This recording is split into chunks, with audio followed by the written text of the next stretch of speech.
कोई भी right angle triangle हुआ, ठीक है, कोई भी अगर राइट एंगल ट्राइंगल है, लेट सपोज ये है, ठीक है, तो ये होता है 90 डिग्री का अगर ये एंगल है, ये हो गया ए बी सी, तो there is a right angle triangle A B C, और राइट एंगल कहाँ पे, एंगल बी पे है। तो आपको अच्छे से पता है कि इस राइट एंगल के जस्ट जो अपोजिट साइड होता है इसको हम क्या बोलते हैं, हाइपोटेनियस कहते हैं, ठीक है, हाइपोटेनियस कहते हैं। और आप एग्जैक्टली अगर बेस अगर आपका ये है तो ये हो गया आपका बेस, ठीक है, और ये होता है आपका परपेंडिकुलर, ठीक है, इसको आप अल्टीट्यूड वगैरह भी कह सकते हैं, ठीक है, ये वाले साइड को हम क्या बोलते हैं, परपेंडिकुलर या फिर अल्टीट्यूड भी कहते हैं। बेसिकली देखिए बेस जो है आप इसको भी ले सकते हो, जहाँ पे हमने परपेंडिकुलर ले रखा है, अगर आप उसको बेस लेते हो तो आपका जो परपेंडिकुलर हो जाएगा वो बीसी हो जाएगा। तो आपको अच्छे से पता है कि जो हाइपोटेनियस का स्क्वायर होता है वो परपेंडिकुलर का स्क्वायर प्लस बेस के स्क्वायर के बराबर होता है, ये चीज तो पता है आपको। Hello, yes sir. ये चीज तो आपको पता ही है ना कि हाइपोटेनियस का यस सर। स्क्वायर जो होता है परपेंडिकुलर के स्क्वायर और बेस के स्क्वायर के बराबर होता है। पर हमें क्या करना है पलक, इस चीज को अभी हमें बाय यूजिंग सिमिलरिटीज, है ना, आपने 6 चैप्टर पढ़ रहे हो जो कि आपका सिमिलरिटीज से भरा हुआ है, तो उस सिमिलरिटीज का यूज करके हमें इस जो फॉर्मूला है हमारा हाइपोटेनियस का square that is equal to perpendicular square plus base square, इस चीज को अभी प्रूफ करना है, ठीक है। तो बेसिकली मैं क्या करूंगा, देखिए पलक, आपके जो बुक में दे रखा है मैं वो डायग्राम बनाऊंगा नहीं, थोड़ा सा मैं अपने हिसाब से बनाऊंगा, और आप बताइएगा कि आपको समझ में आ रहा है या नहीं आ रहा है। कि मैं तो उम्मीद करूंगा कि समझ में आ जाना चाहिए आपको। जैसे कि एक ट्राइंगल बनाता हूँ, राइट एंगल ट्राइंगल, ठीक है,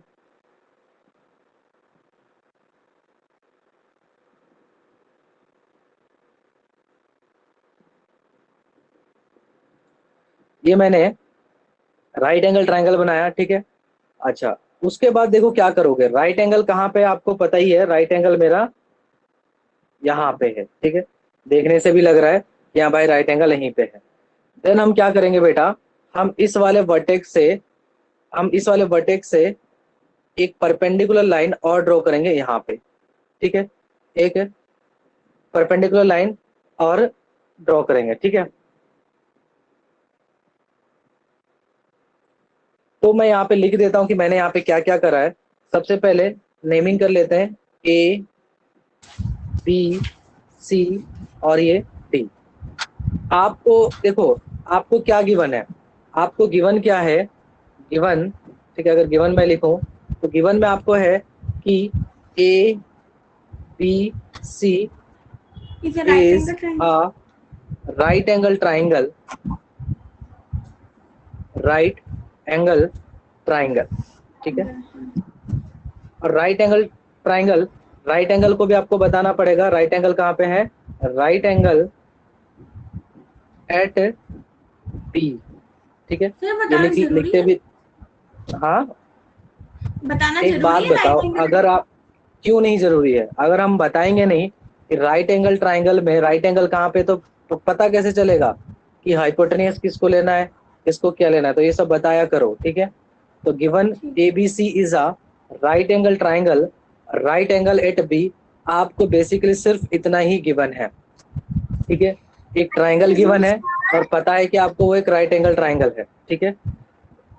अभी रुक जाइएगा, अभी डिस्टर्ब नहीं चाहिए मुझे। तो अब देखिए, अब अगर मैं यहाँ पे कंस्ट्रक्शन करूं, ठीक है, अगर मैं यहाँ पे कंस्ट्रक्शन करूं तो कंस्ट्रक्शन में देखो क्या होगा, कंस्ट्रक्शन में हमने क्या ड्रॉ करा, बी से एक परपेंडिकुलर लाइन ड्रॉ करी है एसी पे, ठीक है, तो वही चीज लिखिएगा, draw a perpendicular line, perpendicular line, ठीक है, जो कि क्या है आपका B D at AC, draw a perpendicular line BD at AC। Clear है बेटा, यस सर। यहाँ तक आपको समझ में आया। Yes sir. हाँ, रिस्पॉन्स दिया करो थोड़ा सा तेज, ठीक है। तो कंस्ट्रक्शन में मैंने बेसिकली क्या करा है कि एक परपेंडिकुलर लाइन ड्रॉ करी है परपेंडिकुलर लाइन ड्रॉ करिए AC पे। ये आपका कंस्ट्रक्शन का पार्ट हो गया, ठीक है। अब आपको प्रूफ क्या करना है, देखिए आपको पता ही है कि आपको क्या प्रूफ करना है।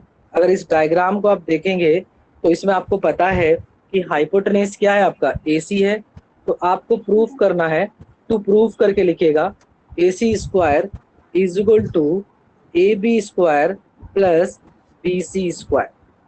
Okay, so we have to prove that AC square is equal to AB square plus BC square. AC square is your hypotenuse, AC is your hypotenuse, AB is your perpendicular, and BC is your base. So we have to prove that in a right angle triangle, the hypotenuse squares is equal to the square of perpendicular plus square of the base. Okay, आपको करना क्या है ये समझ में आ गया। अब देखो मैं Yes. पलक आपको मैं बताना ये चाहूंगा कि मैं करूंगा, करना क्या चाहता हूँ या फिर कैसे इसको प्रूफ करूंगा। पहले मैं आपको थोड़ा सा उसका ओवरव्यू दे देता हूँ, देन फिर हम इसको करेंगे, ठीक है। मैं क्या करूंगा, देखिए पलक, मैं एक्चुअल में क्या करूंगा कि ये जो छोटा वाला ट्राइंगल है BDC है ना, आपको जो छोटा वाला ट्राइंगल दिख रहा है BDC, उसको मैं पूरे बड़े वाले के साथ सिमिलर करूंगा, दैट इज ABC के साथ, ठीक है। मैं छोटे वाले ट्राइंगल को दैट इज BDC, उसको पूरे बड़े वाले दैट इज ABC के साथ सिमिलर करूंगा, ठीक है। उसके बाद जब सिमिलर प्रूफ हो जाएगा तो उसके कुछ रेशियोज में इक्वल लूंगा, ठीक है। उसके कुछ मैं रेशियोज में इक्वल लूंगा और वो भी मैं बताऊंगा कि क्या आपको कौन से वाले नहीं लेना है और कौन से दो को आपको लेना है। सेकेंड थिंग इज, इसको करने के बाद बेटा मैं क्या करूंगा, इसको करने के बाद अब की बार मैं ये वाला छोटा ट्राइंगल लूंगा और बड़े वाले ट्राइंगल के साथ सिमिलर करूंगा। मतलब मैं सेकेंडली मैं क्या करूंगा, ABD ट्राइंगल ABD को सिमिलर प्रूफ करूंगा ABC के साथ। देन उसके बाद मैं इसके भी कुछ रेशियोज ले लूंगा और जैसे ही मैं इतना लूंगा अपने आप हमारे सामने प्रूफ होके आ जाएगा, ठीक है। अपने आप हमारे सामने प्रूफ होके आ जाएगा। तो जल्दी से मुझे थोड़ा सा बताओ तो मैं क्या क्या बोला, क्या करने वाला हूँ मैं, बताओ जल्दी से। सर BDC को ABC के आप सिमिलर करोगे, ओके है ना। उसके बाद फिर आप ABD को ABC के सिमिलर करोगे। हाँ ठीक है, और सिर्फ सिमिलर ही नहीं करूंगा, सिमिलर करने के बाद उसके जो साइड के रेशियोज है वो इक्वल हो जाएंगे, ठीक है। तो उस साइड के रेशियोज को भी मैं लूंगा। ओके, देन देखिए आप अपने उसमें देखिएगा in triangle BDC and triangle ABC, ठीक है, ये हो गया in triangle BDC and ABC। तो आपको दो एंगल चाहिए तो मैं आपको दिखा देता हूँ। देखिए एंगल C क्या है बेटा, कॉमन है। हाँ सर, एंगल C क्या हो गया, कॉमन हो गया। और आप देख रहे हो कि BDC का एंगल D है 90 डिग्री, ठीक है, और ABC का एंगल B है आपका 90 डिग्री, ठीक है, क्लियर है। 90 डिग्री है सर। ABC हाँ देखो, ABC का B है पर BDC का D कैसे लिया। BDC का देखो ना। हाँ सर, उसका D कैसे है। कंस्ट्रक्शन से मैंने D 90 डिग्री नहीं लिया था। अच्छा ठीक है सर। ध्यान कहाँ है पलक आपका, मैंने और वहां पे शो भी तो कर रखा है, मैंने लिख रखा है कि भाई देखिए D जो आपका है 90 डिग्री है, लिख रखा है, मैंने लिख रखा है ना। कहाँ। वेट करो 2 सेकंड, पता नहीं कहाँ गया।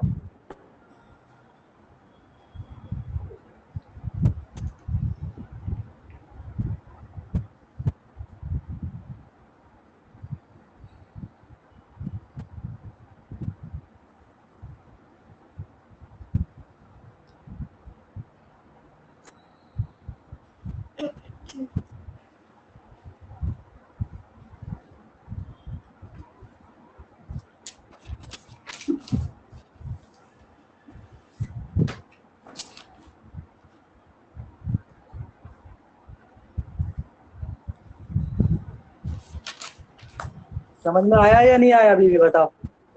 आ गया सर। है ना, देखो ऐसा नहीं है पलक कि कोई डाउट हो तो आप पूछ सकते हो, बट थोड़ा ध्यान दो ना।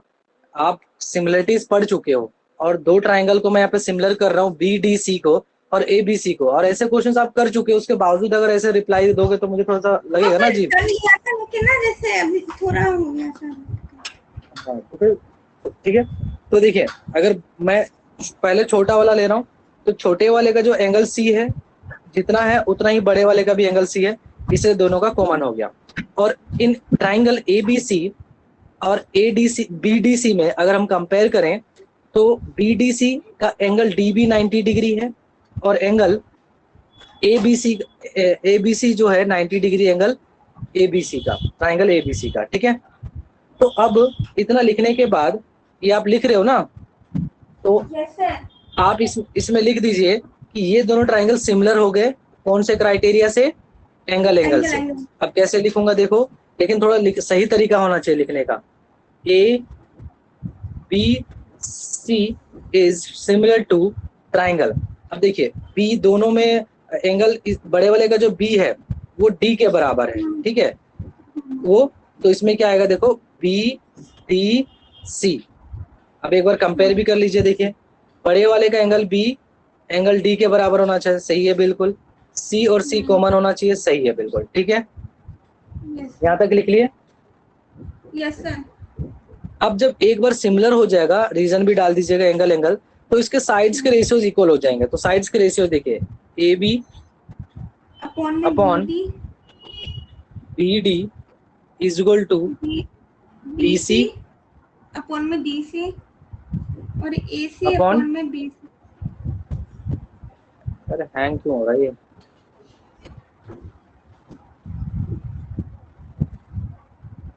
Is equal to A C upon B C, ठीक है।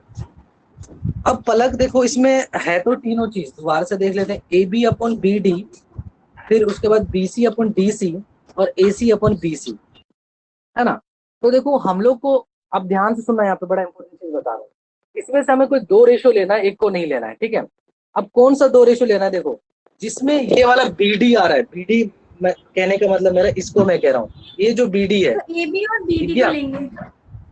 सुनो हाँ, सुनो सर, सुनो, ए बी और बी डी, बी डी को नहीं लेना है, ठीक है। सुनते नहीं हो, अच्छा। पहले जवाब दे देते हो।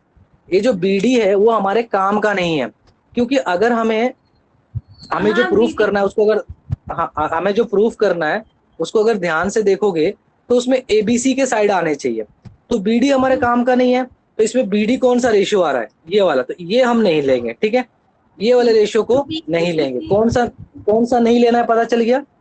जिसमें बीच का बीडी आ रहा है, क्योंकि वो आपके ट्राइंगल में नहीं आ रहा तो उसको नहीं लोगे, बाकी जो बचा इसको ले लो। तो इसको ध्यान से देखो, क्या बचा, BC upon D C is equal to A C upon B C, ठीक है।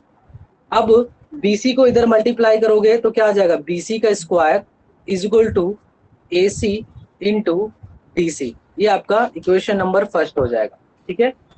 ये आपका क्या हो जाएगा, इक्वेशन नंबर फर्स्ट। यहां तक कर लिया? Yes sir. इसको इक्वेशन नंबर फर्स्ट करिएगा और यहां तक कर लीजिएगा, ठीक है। अब देखो उसके बाद, जैसे कि मैंने बताया था कि अब मैं क्या करूंगा, ऊपर वाला जो ट्राइंगल है उसको लूंगा और बड़े वाले ट्राइंगल को सिमिलर करूंगा, और एज इट इज सेम वही सब चीजें करूंगा कि रेशियोज लूंगा और वो रेशियोज नहीं लूंगा जो मेरे काम के नहीं होंगे, ठीक है। Yes sir. हाँ, तो देखिए अब लिखिएगा, in triangle A B C and A B D, ठीक है। In triangle A B C and A B D there is a two triangles, one is a A B D which is a small triangle and A B C is आपका जो पूरा greatest triangle है वो है। सो हमें इसमें भी अगर सिमिलर प्रूफ करना है तो ये भी बड़े इजीली हो जाएगा। एंगल ए दोनों में क्या है बेटा, कॉमन। और ध्यान से देखोगे तो बड़े वाले ट्राइंगल का एंगल बी जो है, छोटे वाले ट्राइंगल एंगल डी के बराबर है 90 डिग्री, ठीक है। क्लियर है? तो अब इसको भी हम देखेंगे तो ये भी दोनों ट्राइंगल सिमिलर हो गए हमारे, रीजन भी आपको पता चल ही गया होगा। बस इसको लिखने का सही तरीका, triangle ABC is similar to, अब ध्यान दीजिएगा ए दोनों में कॉमन है तो ए तो आएगा ही आएगा, इसका बी डी के बराबर है तो डी और ये बी, ठीक है। तो yes sir. A B C जो है वो सिमिलर हो जाएगा आपका ए डी बी के। यहाँ तक समझ में आया पलक या नहीं आया बताओ, आ गया सर। है ना। अब क्या करोगे, जब ये ट्राइंगल सिमिलर हो गए तो इसके रेशियोज क्या ले लोगे, equal, A B upon A D, B B C upon D B और A C upon A B. ठीक है। तो सर अब अगर मैं जैसे बी वाला नहीं लेंगे, क्या चीज, ए सी और डी बी वाला नहीं लेंगे।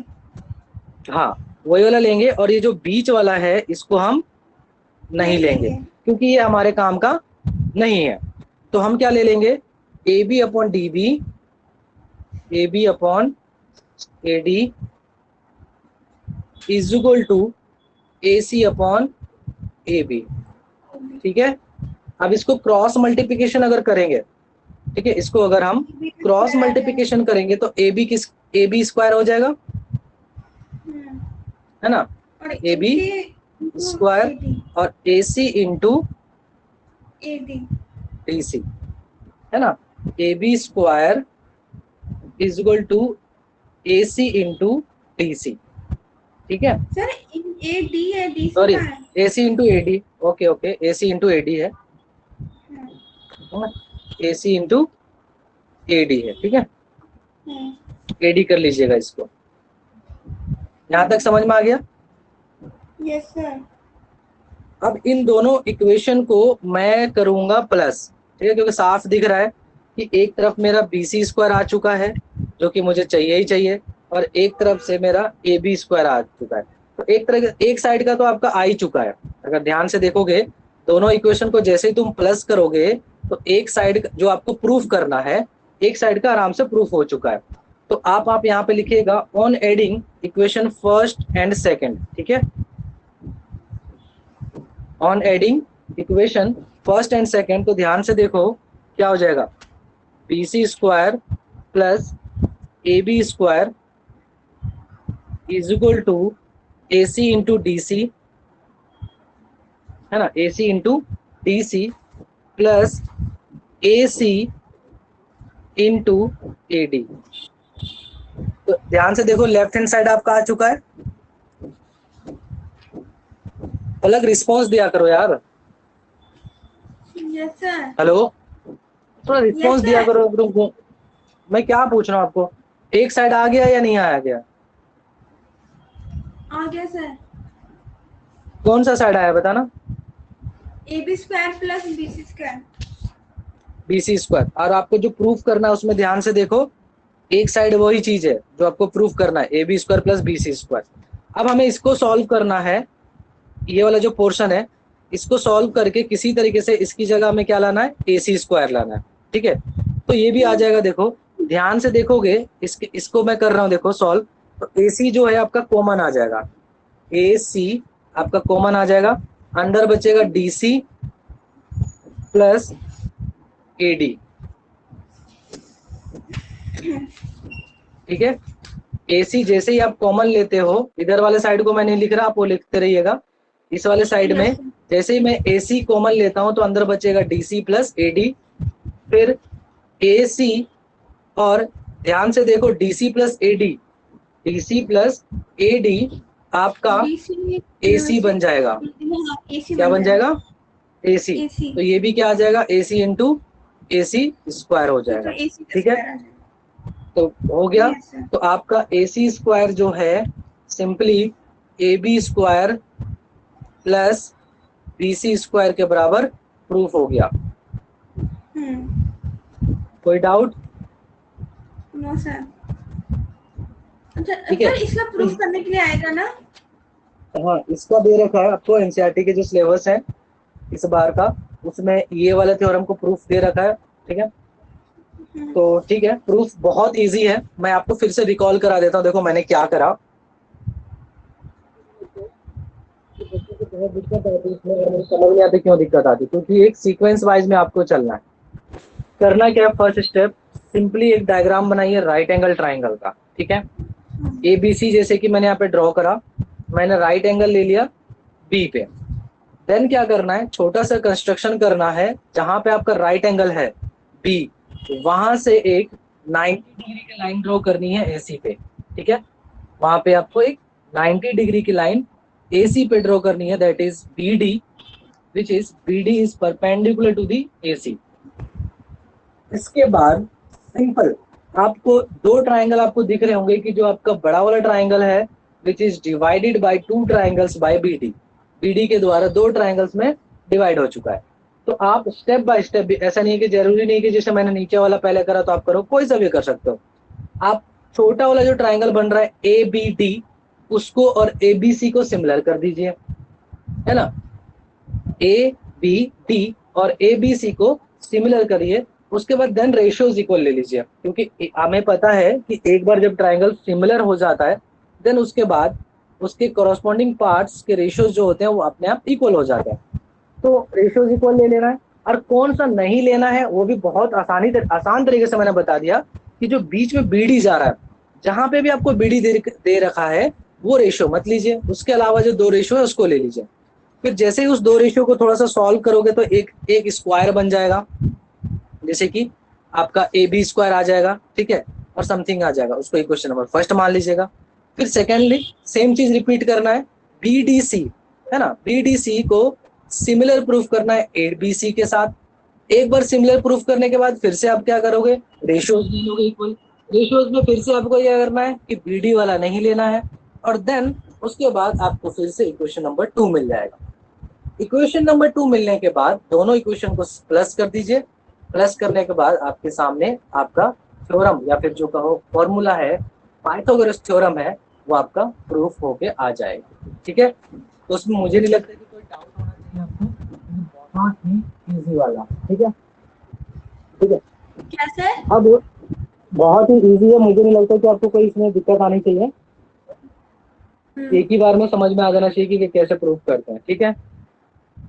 Yes sir. ओके, देन आपका जो सेकंड थ्योरम है, अब देखो इसका इम्प्लीमेंट करने आना चाहिए बेटा आपको। थ्योरम से ज्यादा मैंने जैसे कि अभी कुछ क्वेश्चंस देख रहा हूँ मैं, कुछ यूटीज वगैरह चल रहे हैं जो, तो वहाँ पे कुछ क्वेश्चंस क्या पूछे जा रहे हैं, वहाँ पे आपको ये चीजें ध्यान नहीं दी जा रही, थ्योरम्स वगैरह पे ध्यान नहीं दिया जा रहा है। अगर मैं न्यू पैटर्न्स की बात करूँ 2021 की, तो उसमें ध्यान दिया जा रहा है कि इस थ्योरम का इम्प्लीमेंटेशन भी आप कितने अच्छे से कर पा रहे हो। तो आप ध्यान रखना, बहुत सिंपल है कि अगर 90 डिग्री है तो उसका जो हाइपोटेन्यूज का स्क्वायर है बेस के स्क्वायर प्लस परपेंडिकुलर के स्क्वायर के बराबर होगा। इससे क्या हो रहा है कि क्वेश्चंस बहुत ही इजी हो जा रहे हैं, बहुत ही इजी हो जा रहे हैं, ठीक है, क्योंकि थ्योरम्स पूछ ही नहीं रहे। क्लियर। नेक्स्ट जो है आपका थ्योरम जो है वो इसका कन्वर्स है, अगर ध्यान से देखोगे 6.9, ठीक है। तो इसको हमें प्रूफ नहीं करना है, बस आप समझ लेना इसमें क्या बोला गया है।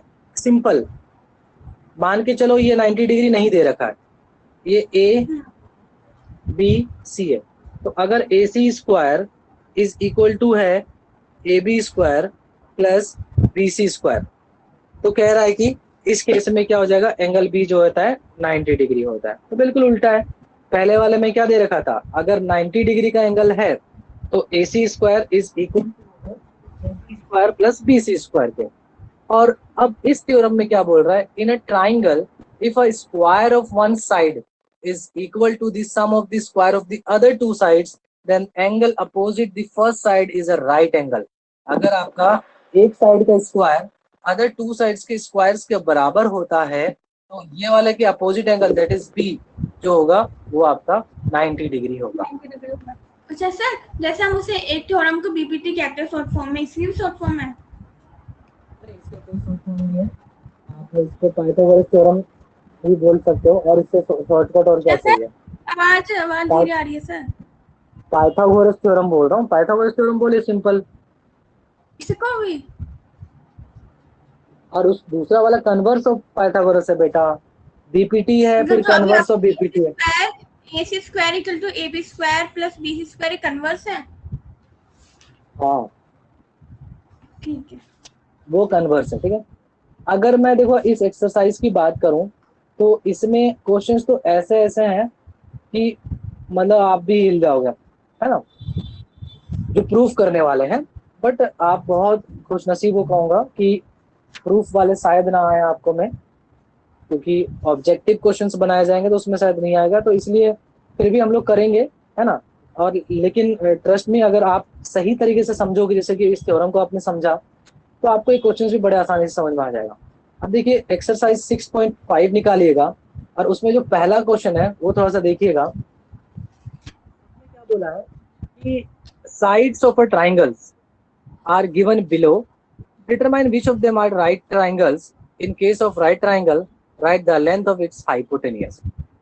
तो आपको कुछ मेजरमेंट दे रखे हैं ट्राइंगल्स के। जैसे पहला क्वेश्चन है उसमें आपको दे रखा है कि भाई 7 सेंटीमीटर, 24 सेंटीमीटर और 25 सेंटीमीटर, ठीक है। तो आपको बताना है कि क्या ये एक राइट एंगल ट्राइंगल के साइड्स हैं। तो आप बहुत सिंपल कन्वर्स थ्योरम से कर सकते हो। आप जो सबसे बड़ा नंबर है, बड़ा साइड है 25 सेंटीमीटर, इसका स्क्वायर करिए, इक्वल टू करके देखेंगे तो फिर पता चल जाएगा। उन दोनों के स्क्वायर के सम के बराबर 7 के स्क्वायर के बराबर होगा। अगर हुआ तो राइट एंगल ट्राइंगल होगा, और नहीं अगर हुआ नहीं हुआ तो नहीं होगा, ठीक है। तो चलिए इसमें से 2 क्वेश्चन करिए आप, ठीक है, और फिर मैं थोड़ा सा प्रतीक्षा से बात करता हूँ। प्रतीक्षा को दीजिएगा। Yes sir. तो बेटा मैं आपको, आपने ये चैप्टर कंप्लीट कर लिया? कर लिया या नहीं कर लिया ये पूछ रहा हूँ मैं। सर 2 डाउट थे। हाँ बोलिए। फर्स्ट ये पूछ रहा है, किरण bought 1 kg plastic for ₹10 but sold 1 kg plastic for ₹12. How much money does she earn on selling 1 kg plastic? Rupees dash। Basically जो किरण थी वो जंक जो होती थी उसको पहले बाउट करती थी, ठीक है, खरीदती थी, उसके बाद उसको सेल करती थी। मान के चलो एक छोटा सा एग्जांपल लेके चलता हूँ आपके सामने। मैं मान के चलो एक जंक सेलर हूँ, तो या फिर किरण की जगह पे हूँ मैं, मान के चलो। तो मान के चलो मुझे 1 kg प्लास्टिक बेचने आया जंक सेलर, ठीक है। तो मैंने उसको उससे खरीदा कितने में, लेट सपोज 10 रुपीज का 1 kg खरीदा मैंने, ठीक है। अब अगर मैं, अब मुझे उसको बड़े शॉप में बेचना होता है, उसको मैं अपने घर पे तो नहीं रखूंगा। किरण को अब क्या करना होता है, उसको आउट करने के बाद, बाय करने के बाद उसको बड़े शॉप में बेचना होता है। तो अब किरण, मान के चलो मैं किरण हूं, तो अब मैंने 10 रुपए का 1 kg प्लास्टिक खरीद लिया। अब उसको मैंने अगर 12 रुपीज का बेच दिया, अब मैं कितने, जाहिर सी बात है 10 रुपीज का तो बेचूंगा नहीं, तो फायदा क्या होगा मुझे। अगर मैं 10 में ही खरीदूंगा और 10 में ही बेचूंगा तो मुझे कोई प्रॉफिट नहीं होगा।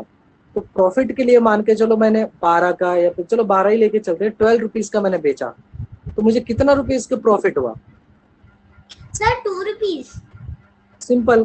तो ये क्वेश्चंस भी आपके एग्जैक्टली इसी ये टाइप बोल रहा है के। कि इसमें कि इसका मतलब ये भी हमसे यही पूछ रहा है कि इससे कितने रुपीस का प्रॉफिट हुआ।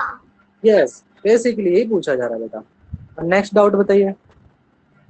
हाँ, और जैसे कि ये बोल रहा है, so how much money did she earn for 63 kg rupees. क्या बोला, समझ नहीं आया मेरे को। ये नेक्स्ट पूछ रहा है कि so how much money does she earn for 63 rupees dash. नहीं 63 kg रुपीस अब उसका निकाल लो 60, अगर 6, अब उसने क्या करा, वही पूछ रहे हैं कि अगर 63 kg वो बेचेगी तो उसको कितना अर्न होगा। सिंपल, वो 1 kg का दे रखा है आपको। हाँ सिंपल, 1 kg का 1 kg का प्रॉफिट निकाल लोगे तो पता करो कि 63 kg का उसको कितना प्रॉफिट होगा। This is very simple question बेटा, बहुत क्वेश्चन सिंपल है। अच्छा, आप इसको थोड़ा ट्राई करें। ओके अच्छा सर, तो फिर इसे 63 माइनस 10 करेंगे तो आंसर निकलेगा हमारा। नहीं, मैं वो नहीं बता पाऊंगा आपको, आप खुद करिए इसको कैसे करेंगे। कोई हेल्प नहीं करेगा। हाँ तो सर मैंने अभी अभी कर कर देखा तो मेरा आंसर 53 निकला। सही है ये?